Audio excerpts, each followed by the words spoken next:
Hi, Mystery Recapped here. Today, I'm going to explain a sci-fi movie called The Silent Planet. Spoilers ahead. Watch out and take care. The movie takes place in the distant future where an extraterrestrial species called the Oyin nailed it. Comes to Earth seeking help because their planet is in severe danger. The aliens arrive peacefully and show no signs of aggression, so humans allow them to stay at first. However, as the Oyin's numbers continue to grow, humans begin getting hostile, and the government ultimately starts exterminating the alien species. Next, we see a woman named Niyya sitting with her friend, who asks her if she is sure she's willing to go ahead with. Niyya says yes, and moments later, several cops arrive, and despite her attempts to flee, they end up arresting her. The story then takes us to an old man named Theodore, who has been sent to a distant planet 43 light years away from Earth to serve a life sentence. He lives completely alone in a barren land, and his days are spent mining minerals, which are sent back to Earth through an orbiting satellite. If he doesn't do his work properly, the biomonitor sensor implanted in his chest lights up and sends a signal to his work clothes, releasing electricity to warn him. The planet actually has conditions similar to Earth, such as gravity and oxygen, but its uneven air composition makes breathing difficult compared to Earth. So every time Theodore leaves his shelter, he must use a mask to protect his health. On top of that, one day on this planet lasts only 14 hours, making his life feel painfully short, even though this means he gets 2 days for every 1 day that we get, so he's manipulating time, and now he's gonna kick our butts. His shelter is a small pod provided by the government, which includes some basic necessities. After work, Theodore goes home, eats dinner, and waters his vegetable garden. Then he spends his time watching TV, reading books, and talking to himself while remembering his wife, Mona. Since he has been living in isolation for so long, he has begun hearing voices in his head that constantly torment him. Every night, a purple alien gas appears to stalk Theodore, and it can hear his thoughts and even record them. One morning, Theodore is woken by a loud alarm in his chest, which only stops when he puts on his work clothes and leaves the shelter. Theodore isn't feeling well and doesn't want to go to work, but the alarm keeps ringing, leaving him no choice. He digs all day, and afterward, his health begins to worsen, even to the point of bleeding. The next day, the frustrated man takes a knife and cuts open his chest to remove the device. As soon as the object is out of his body, the spaceship's lights and alarms shut off. Days later, Theodore sees a spacecraft entering the planet's orbit, which means the people on Earth thought he was dead and probably sent someone else to replace him. Theodore is intrigued, as he hasn't seen another human in a long time. He then approaches the shelter and overhears a woman talking with her AI, who reveals that the previous prisoner is still alive. Although the biomonitor doesn't show signs of life, the satellite continues receiving mining data, which means Theodore is still working every day. The woman, who turns out to be Niyya, asks her AI if she should kill the man, horrifying Theodore. Hearing this, the old man quickly returns to his shelter, worried for his life and unsure what to do. That night, he sneaks into Niyya's shelter and steals her journal from the table before returning to his own place. Later, he opens the book, and a photo falls out showing an Oyin and a human girl. The entire journal is written in the Oyin language, and on the last page, Niyya has written that she hates humans. We then see a flashback of Niyya as a child, talking with an Oyin, when suddenly a soldier arrives and orders them not to move. The movie then shifts to Niyya's point of view, who lands on the distant planet as a prisoner, after which the spaceship that carried her pod leaves. The air on the planet makes her very dizzy, so the AI warns her that her body will take some time to adjust. The AI also reveals that the old prisoner turns out to still be alive, so Niyya asks if she should kill him, which is overheard by the old man. However, the AI informs Niyya that she doesn't need to do that, since the man is going to die soon anyway. It only suggests that she stay away from him, as his mental condition isn't stable. That night, Niyya is in her bed when she hears the old man sneaking into her shelter, but she pretends to be asleep, showcasing her terrible survival instincts. The next day, Niyya and Theodore cross paths while working in the mines, and he tries to communicate with her, but she ignores him. Upon returning home, Niyya notices that her journal is missing, and the AI reveals that it was the old man who took it. This enrages Niyya, and she storms to Theodore's door, lunging at him with a knife, wife while demanding her journal back. Theodore apologizes and returns the journal, after which Niyya warns him not to come near her shelter again. After she leaves, Theodore is left relieved, realizing that she doesn't intend to kill him, or else she would have done it already. The next day, Theodore arrives at Niyya's shelter to apologize for taking her journal, but she angrily tells him to stay away. He then asks her about what Earth is like now and if they still have TV, which only enrages her further. Theodore explains that over time she won't be alone and that voices will appear in her head. Niyya feels bad for the old man and tells him about the state of Earth and that they still do have TV. Later, while working together, they finally introduce themselves and share their names with each other. The next morning, Niyya leaves her pod and discovers a note left by Theodore, in which he invites her to dinner that night. However, he clarifies that it isn't a romantic invitation, as he has a wife whom he loves. Later, a confused Niyya speaks with the AI and asks what crime Theodore committed to end up here. The AI claims to have no idea, but explains that humans charged with murder, terrorism, or treason are sent into exile on this planet. So,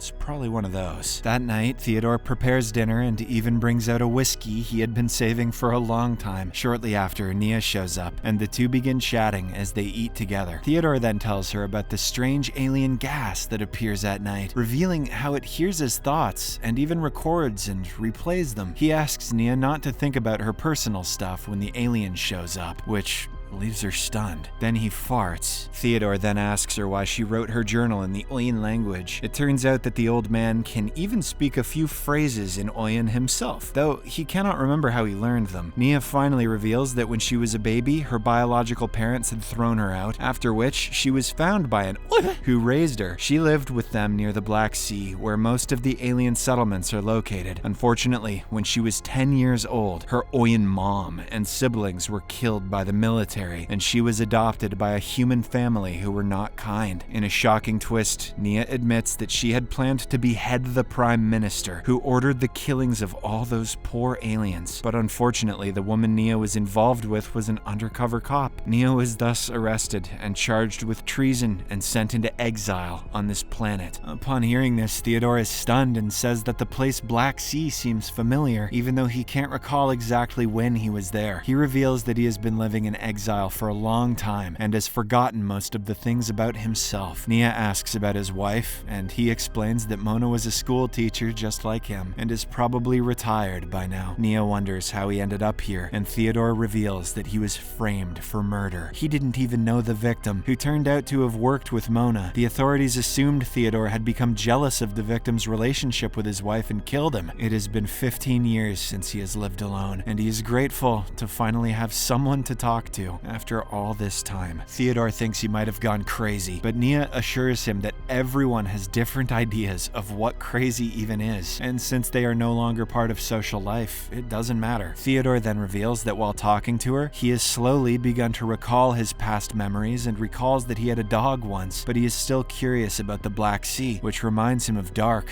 thick water. However, Niyya tells him that the Black Sea was just a name, and the water was actually blue, like other seas. So it wasn't thick either? Theodore, no water is thick. Theodore then asks about a name called Alana, which he noticed while reading her journal and wonders who it is. Niyya becomes upset and doesn't want to discuss it, so Theodore doesn't push any further. It is implied that Alana was actually Niyya's girlfriend, who turned out to be an undercover cop. Next, Theodore goes to make some tea when he suddenly begins hearing strange whispers and senses the alien gas moving towards him. This leaves him deeply shaken, and he sees another vision of his wife and a dark substance. Overcome with panic, he says that the gas knows what he did and is trying to make him relive everything he has forgotten. Niyya feels bad for him and reassures him that what happened in the past no longer matters, since they're here now. She calls him by his name, but the old man suddenly says that his name isn't Theodore, it's Nathan, which he also just remembered. He wonders if he simply invented false stories and identities in his head after being isolated for so long. Upon hearing this, Niyya is stunned, and since it is getting late, she decides to say goodbye and return to her pod. Later, we see a flashback of her childhood when she was with her family and a soldier arrived, ordering them not to move. In a panic, the soldier shot Niyya's Oyen mother and siblings, which left the little girl horrified. Afterward, a woman's voice was heard referring to the soldier as Nathan Flanagan and ordering him to leave. In the present, Niyya recalls all of this and asks her AI if the old man here is the same Nathan who murdered her family, and if the authorities deliberately put them together on this planet. The AI claims to have no idea, which leaves Niyya frustrated, so she decides to find out the truth on her own. The next day, while working together, Niyya invites Theodore to have dinner at her place that night, to which the old man agrees. In the evening, Theodore arrives with some fruits, and Niyya makes him sit and calls him Nathan. But surprisingly, the old man says that's not his name. He is Theodore. Niyya then shows him pictures of the Black Sea, where she used to live with her Oyen family, and asks if it jogs any memories. Theodore says it does not, and claims he is confident he has never been there. He insists the word Black Sea only reminds him of something in the past, but that doesn't mean he has actually been to that place. Frustrated, Niyya asks Theodore if he has ever been in the military, which he denies. He grows increasingly uncomfortable with her questioning and asks her to change the topic, but Niyya refuses and continues questioning him. She then confronts him directly about murdering her family and trying to forget his sins. She also argues that he must have learned the Oyen to terrorize the poor aliens before killing them. Theodore denies everything, and in a fit of confusion, he shoves Niyya and storms out of the pod. Upon returning to his shelter, he begins hallucinating Mona, who warns him not to let that mother discover his secret. Theodore argues that she is harmless, but Mona disagrees and urges him to kill Niyya before she kills him. Back to Niyya, she exits her pod and encounters the purple gas, which plays Nathan's memories, in which he speaks with someone named Vermin. Nathan calls the Oyens filth and says how they deserved to die, which enrages Niyya. She becomes convinced that these are Theodore's memories and is further convinced that he is the murderer of her family. That night, Niyya hears noises outside her pod and goes to investigate. In a shocking twist, she is attacked by Theodore, who knocks her out with a shove. While unconscious, Niyya recalls the memories of the day the cops came for her, after which she was betrayed by her girlfriend. She soon wakes up and finds Theodore in front of her, pleading with her to believe his innocence and insisting that he didn't kill anyone, but she doesn't believe him and runs towards her pod, where she arms herself with a knife. Shortly after, Theodore shows up and tries to convince her that he's innocent, but Niyya refuses to trust him since she heard his memories replayed in the alien gas. At this moment, Theodore has a flashback of standing near a window with Mona before sensing someone's presence. Back in the present, he shoves Niyya, causing her to fall, so she attacks him before running away from the scene. Meanwhile, Theodore is engulfed by the strange alien gas and begins to recall his memories, in which he sees himself grabbing a knife from a drawer before heading to a room. Shortly after, Theodore arrives at the pod where Niyya is, and she begins brutally attacking him again, demanding that he confess the truth. Theodore begins bleeding profusely and soon experiences another flashback in which he caught his wife being intimate with another man. She was making a noise that sounded a lot like, "Oh yeah," which made him hate those aliens forevermore. Mona was trying to explain herself, but in his rage, Theodore stabbed her and killed her. In the present, Theodore recalls all this and tells Niyya that he remembers how he killed his wife. He breaks down in tears and begs forgiveness from Mona, while insisting that he didn't murder any aliens. Niyya doesn't believe him and keeps beating him up, but soon notices her reflection in the mirror. She is horrified by what she has become and finally runs away from there, abandoning the old man. We then see a sentence, "Filth. They all deserved to die," and the name of Vermin is written on the wall. This means that the prisoner who hung himself here is Nathan, and it seems like the alien gas was replaying his memories and not Nathan's. Upon returning to her pod, Niyya gets angry and breaks her AI device, after which she becomes worried about Theodore. She then returns to the abandoned pod and carries Theodore back to his shelter before leaving again. Afterwards, she opens her journal to write something and is stunned when she notices that she has written the name Nathan Flanagan on every page of her journal so that he doesn't forget the name of her family's killer. It finally dawns on her that Theodore is not actually Nathan, but he just read her journal and confused himself to be Nathan. Just then, the alien gas temporarily engulfs her ship, and she feels overwhelmed by negative thoughts from someone else's memory, causing her to cry. In the next scene, Niyya returns to see Theodore, who is now on the brink of death. She asks if he confused himself with Nathan after reading her journal, and he admits it. He also reveals that back on Earth, he had an Oyen neighbor who was close to him and taught him a little of their language. Upon realizing her mistake, Niyya breaks down in tears, and she deeply misses misses her family. She says her Oyen mother would have been disgusted with her for trying to kill the Prime Minister, since